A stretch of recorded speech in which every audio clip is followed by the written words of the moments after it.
નવા શીખતા ગીત ના કાલે ભગવાન ની જાન આવે છે ગીત તમારે ગાવાનું છે પટાણા ગીત નવું નવું પાછું લેતા આવે પટાણા ગાવાનું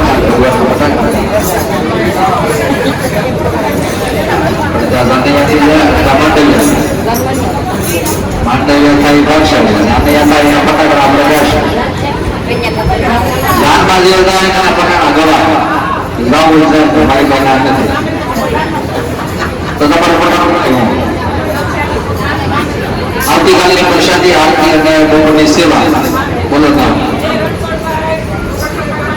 રણછોડભાઈ બાનેલિયા ગોવિંદભાઈ મધુભાઈ બાનેલિયા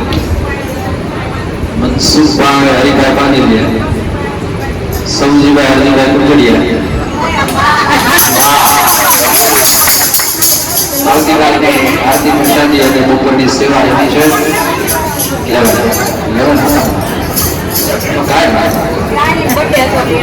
અને પ્રતિ બપોરની સેવા અને ભગવાનની જાનની ક્યાંક આપણે કાઢું શીખશું એટલે પ્રતિ બપોરની સેવા ચાલુ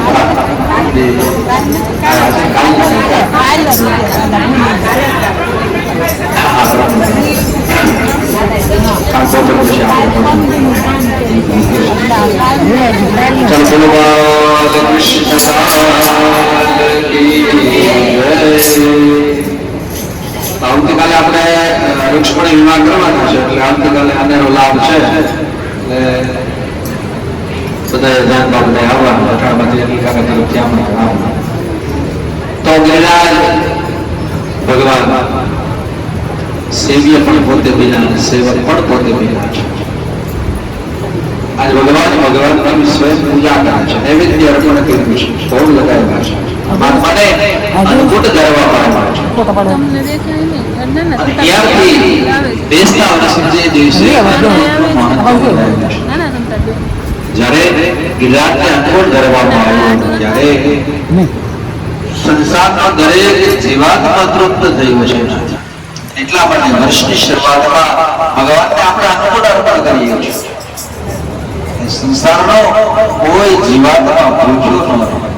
એનો મુખ્ય ઉદ્દેશ ભગવાનનો છે કે ભગવાનને સામગ્રી ધરો એના બદલામાં દરેક જીવને જમાડે છે ભગવાનને આપણે 56 ભોગ ધરીએ છીએ શું કામ 56 ભોગ ધરવામાં આવે છે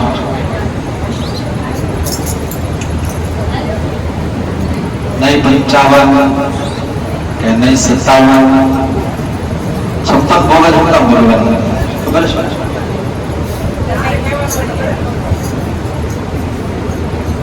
એની પાછળ બહુ મહત્વનું કારણ છે ભગવાને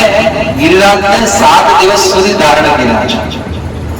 7 દિવસ સુધી ભગવાને ગિરિરાજને ધારણ કર્યા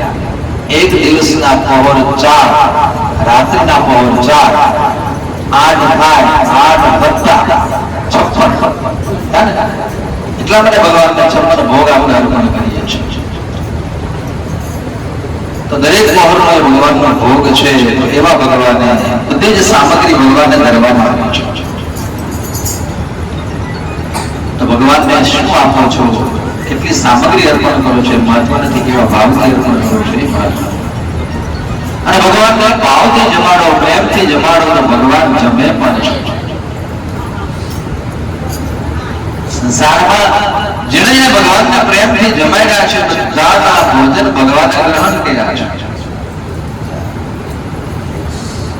કર્માબાઈ ગરીબ છે પણ માત્ર એને ખીચડો અને એ ખીચડામાં એનો ભાવ હતો તો ભગવાન સ્વયં ખીચડો ખાવા માટે કર્માબાઈ આવ્યા છે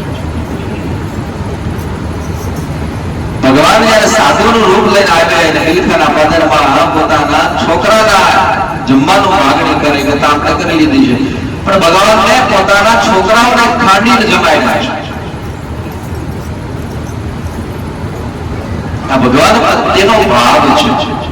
બિલખાના પાદરમાં ભગવાનના છોકરા ખાને જમાડ્યા. વિચાર તો કરો કે એ ભગવાનની ભક્તિ, વણિક સમાજમાં ભગવાનની ભક્તિ કેવડી હશે. આ બાજુ સુગ્રીવ રાજા પરીક્ષિતને કહે કે હે રાજા, ઠાકોરજી આરોગ્ય છે અને બધા જ આજ ભગવાનને જમાડવા સ્વયં ઠાકોરજી એ ભગવાનનો ભોગ એ ધરેલો છે, ભોગ અર્પણ કરે છે, સ્વયં ઠાકોરજી પોતે જ જમે છે. આ બાજુ ઇન્દ્રને ખબર પડી કે આજે મારી પૂજા નહીં પણ પર્વતની પૂજા થાય છે. આ ગોવાળિયા હોય એ પર્વતોની પૂજા થાય છે. એ જ વખતે ઇન્દ્રએ સાવર્ત નામનો જે પ્રલય મેઘ હતો એને આજ્ઞા કરી કે જાઓ તમે વ્રજ ઉપર વરસો. અને સાવર્ત પ્રલય જે મેઘ છે એ વ્રજને ઉપર વરસે, ચારે બાજુ જળબંબાકાર થઈ જાય છે. ઇન્દ્ર કહે છે કે લોકોને ખબર પડવી જોઈએ કે ઇન્દ્રનું અપમાન કર્યું, મારો યજ્ઞ ન કર્યો, તેનું પરિણામ શું આવશે. આ બધું સાવર્તક યજ્ઞ, સાવર્તક મેઘ એ ગોકુળદેવ ઉપર વર્ષા છે. જેટલા મેઘ તાંડવ કર્યું, ચારે બાજુ જળબંબાકાર થયા, નદીઓ નાળા ભરાય છે અને વીજળીઓ થવા લાગી, પવનના એ સુસવાટા ફૂંકાવા લાગ્યા છે. બધા જ ગભરાણા છે, બધે જળબંબાકાર થયું. બધા જ લોકો કનૈયાની પાસે આવે, કનૈયા હવે શું કરશું. આ જ વખતે આપણે ઇન્દ્રની પૂજા નહીં કરી અને ઇન્દ્રનો પ્રકોપ અત્યારે આપણે સહન કરવો પડે છે. આ ઇન્દ્રનો જ પ્રકોપ છે. કનૈયો કહે છે કે તમે ચિંતા ના કરો, મારો ગિરિરાજ છે બધાની રક્ષા કરશે. પણ આપણે શું કરશું. બધા જ ગોપ બાળકોને કહે છે કનૈયો તમે શાંતિ રાખો, આપણો આ ગિરિરાજ બધાની રક્ષા કરશે. અને એ જ સમયે ભગવાન એક નાનું બાળક પોતાના રમકડાને લે, એમ પોતાનું રમકડું ઉઠાવે, એમ જ ભગવાને ડાબા ટકી આંગળીના નખના ટેરવા ઉપર ભગવાનને ધારણ કરી લેતા. બોલો ગિરિરાજ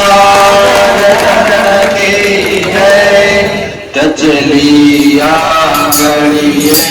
મને